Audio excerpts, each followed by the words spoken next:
എല്ലാ യൂറോപ്യൻ രാജ്യങ്ങളും പ്രത്യേകിച്ച് സ്കാൻഡിനേവിയൻ രാജ്യങ്ങൾ ഡെൻമാർക്ക്, സ്വീഡൻ, നോർവേ അല്ലെങ്കിൽ നോർഡിക് രാജ്യങ്ങൾ ഫിൻലാൻഡ്, ഐസ്ലാൻഡ് അടക്കം പറയുന്നത് അവിടെയൊക്കെ പെർ ക്യാപിറ്റ ഇൻകം ഹൈ ആയ പറഞ്ഞു. ഡെൻമാർക്കിന്റെ ഒക്കെ നമ്മൾ കഴിഞ്ഞ വർഷം ചർച്ച ചെയ്തു.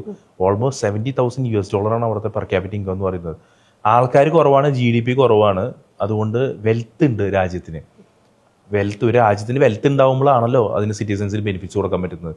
ആ അഡ്വാൻറ്റേജ് ഈ പറഞ്ഞ എല്ലാ സ്ഥലങ്ങളിലും പബ്ലിക് ഹെൽത്ത് കെയറും അല്ലെങ്കിൽ കുട്ടികളുടെ എഡ്യൂക്കേഷൻ ഫ്രീയും അല്ലെങ്കിൽ എന്താ ട്രാൻസ്പോർട്ടേഷൻ ഫ്രീ ആയിട്ടുള്ളതോ ഈ കാര്യങ്ങളൊക്കെ ബെനിഫിറ്റ്സ് ഒക്കെ എല്ലാ സ്ഥലങ്ങളിലും മെജോറിറ്റി എല്ലാന്ന് പറയില്ല, മെജോറിറ്റി സ്ഥലങ്ങളിലും അവൈലബിൾ ആണ്.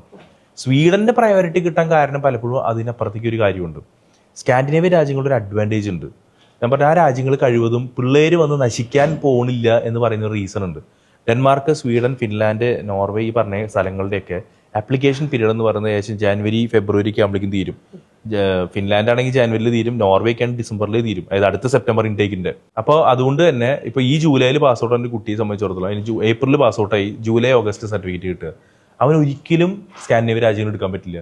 അപ്പോൾ വർക്കിംഗ് പ്രൊഫഷണൽസിനോ അല്ലെങ്കിൽ ഒരു വർഷം കളഞ്ഞ് ഡെഡിക്കേറ്റഡ് ആയിരുന്ന എനിക്ക് അവിടെ പോകണം എന്ന് ചിന്തിക്കുന്ന ഒരാൾക്ക് മാത്രമാണ് ഈ സ്ഥലങ്ങളിൽ പോകാൻ പറ്റുള്ളൂ.